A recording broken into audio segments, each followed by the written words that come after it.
Our goal is to create a hands-free adjustable magnifying device for our client who has low vision.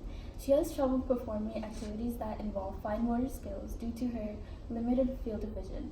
Her current solution, which is a handheld magnifying glass, is too small, it hinders one of her hands, and it does not have enough magnification. Our final design consisted of two components, the stand and the tablet. The component that I'll be talking about is the tablet. We used an iPad 4 with Retina display because it has a good balance between camera quality and display size. We put a protective casing over the iPad and attached a macro lens for additional magnification. We also added supplemental lighting that's adjustable to increase contrast. And we put the iPad in guided access mode, which opens straight to the camera, so she doesn't have to fidget with it. The next component of our design is the stand. Our intention is to set up 3 stands throughout our client's home in places where she would perform these different activities that require a greater field of view.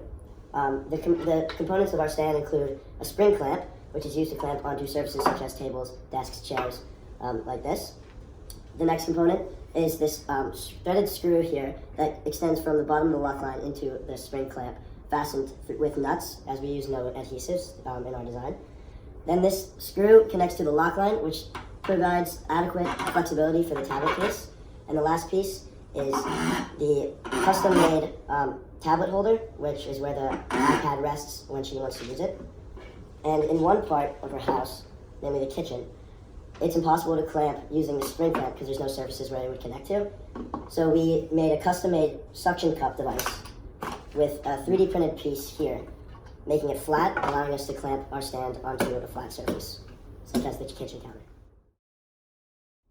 The way this device works is you place whatever you want to look at under the stand.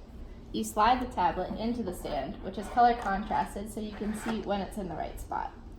You turn on the tablet by pressing the home button, and because it's in guided access mode, it opens directly to the camera. Then you zoom in on what you want to see, for instance, this piece of paper.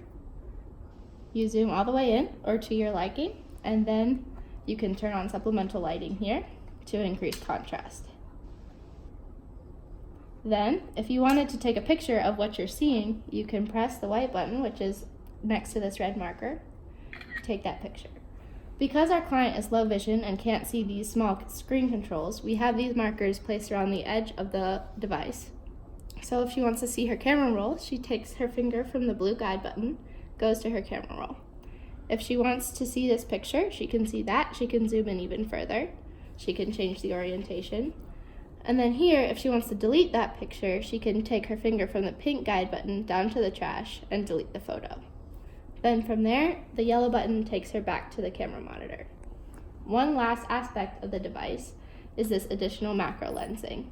This is for very small and low vision activities that she might need additional help seeing. So what you can see here, if you hold the text up to the camera like that, take it out of zoom. You can hold it up to the camera and then zoom in further with the macro lens for further magnification. When evaluating how our prototype measures up, we have to refer back to our original criteria. Of the 6 that we set, in magnification, we wanted the device to have over 4 times magnification capability, which we exceeded when the tablet has up to 14 times magnification. In terms of portability, the amount of weight that our client has to carry around at any one time is less than 2 pounds, which is less than the 2.5 that we set out to achieve. In terms of durability, when referring to our testing, we determined that it should last more than 5 years. In terms of the lighting, it is scalable and adjustable in terms of intensity. And for adjustability, as you can see, it has a 180-degree range of motion in the X, Y, and Z axes. In terms of aesthetics, there are clearly high contrasted buttons so that our client can see them clearly, as well as the color grading around the tablet case so that our client knows when they have slid it into the proper location. For our future plans, our team is going to go to our client's house and set up the different stations that we have manufactured and give her different training to use the prototypes effectively.